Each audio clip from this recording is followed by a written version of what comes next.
Selamat pagi, perkenalkan nama saya Angga Yoga, NIM 1910416905, kelas A2 Pagi Manajemen, dosen Adi Mursalim SEMM, mata kuliah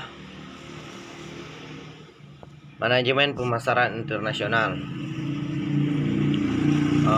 Di sini tugasnya untuk mencari materi dari ekspor dan impor. Di sini kita lihat pengertian ekspornya dulu. Ekspor adalah suatu aktivitas mengeluarkan suatu barang dari daerah pabean. Daerah pabean adalah suatu daerah milik Republik Indonesia yang terdiri dari wilayah darat, perairan, dan udara yang juga mencakup seluruh daerah tentunya yang berada di dalam zona ekonomi eksklusif. Jadi secara sederhana, ekspor adalah suatu aktivitas mengeluarkan produk barang dari dalam negeri ke luar negeri dengan tetap memenuhi standar peraturan dan ketentuan yang ada. Aktivitas ini umumnya dikerjakan oleh suatu negara jika negara tersebut mampu menghasilkan produk barang dalam jumlah yang cukup besar dan jumlah produk barang tersebut ternyata sudah terpenuhi di dalam negeri, sehingga bisa dikirim ke negara yang memang tidak mampu memproduksi barang tersebut ataupun karena jumlah produksinya tidak bisa memenuhi kebutuhan masyarakat negara tujuan. Di sini ada pasar bebas, pengertian, tujuan, fungsi, dan pengertian eksportir. Eksportir ini adalah kegiatan perseorangan atau badan hukum dengan melakukan kegiatan ekspor. Jika kegiatan ekspor dilakukan dalam skala yang cukup besar, maka proses pengiriman tersebut akan melibatkan bea cukai yang berperan sebagai pengawasan lalu lintas pada suatu negara. Seluruh barang yang hendak diekspor akan selalu mempunyai ketentuan tersendiri tergantung dari jenis barang tersebut. Jika semua masyarakat atau individu mampu melakukan ekspor karena mereka harus mengikuti beberapa prosedur yang harus diikuti. Namun sebenarnya prosedur dalam melakukan ekspor lebih mudah daripada melakukan impor karena prosedur impor memiliki banyak peraturan khususnya dalam hal pajak.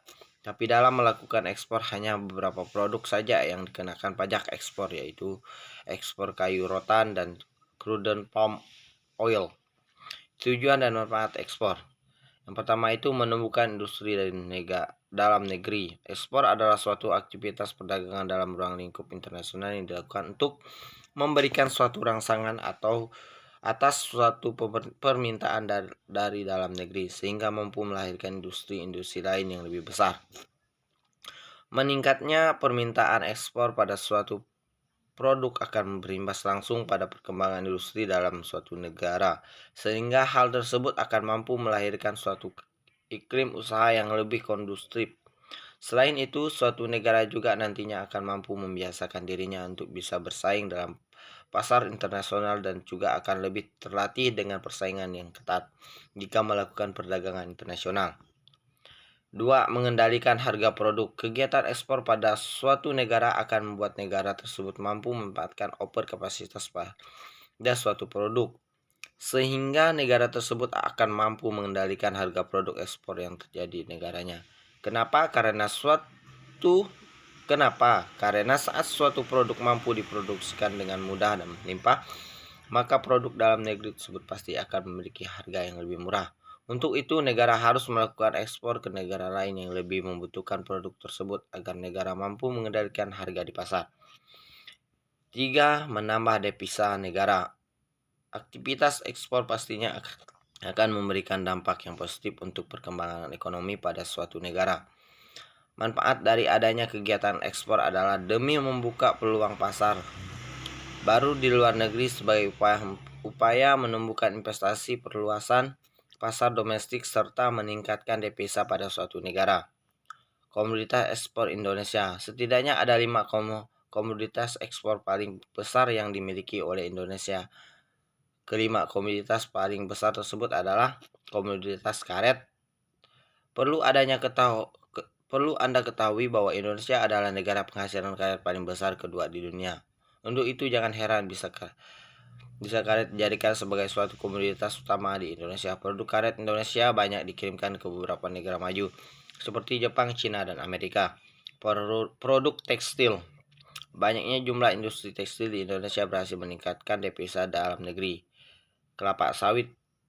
Kelapa sawit adalah produk yang biasanya dijadikan sebagai bahan baku pembuatan sabun, minyak goreng, mentega, dan beberapa produk kecantikan. Sebagai besarnya akan diekspor berupa minyak inti sawit, palm kernel oil, dan minyak sawit. Biasanya Indonesia akan mengirimkan kelapa sawit dalam jumlah besar ke negara India, Pakistan, hingga Cina. Produk hasil hutan.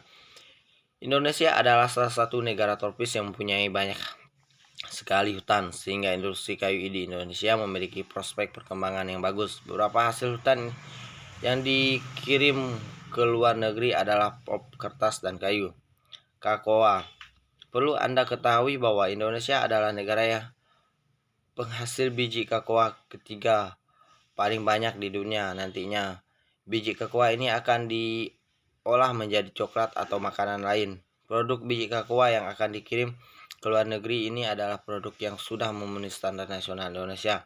Pengertian impor. Impor adalah buat suatu aktivitas memasarkan produk barang dari daerah pabea atau membeli suatu produk barang atau jasa dari negara lain untuk bisa memenuhi kebutuhan dasar dalam negeri. Sebagai contoh, Indonesia tidak mempunyai produk gandum, sehingga agar bisa memenuhi kebutuhan gandum dalam negeri, maka Indonesia harus mendatangkan produk gandum dari negara lain yang mampu menghasilkan gandum. Aktivitas pengiriman barang impor yang dilakukan dengan skala besar ini membutuhkan proses pendampingan oleh bea cukai. Umumnya, pihak pemerintah akan menempatkan tarif pajak atas setiap produk impor ke masing-masing importirnya. Tujuan dan manfaat impor seperti yang sudah dibahas di atas, kegiatan impor memiliki tujuan utama itu memenuhi kebutuhan dalam negeri.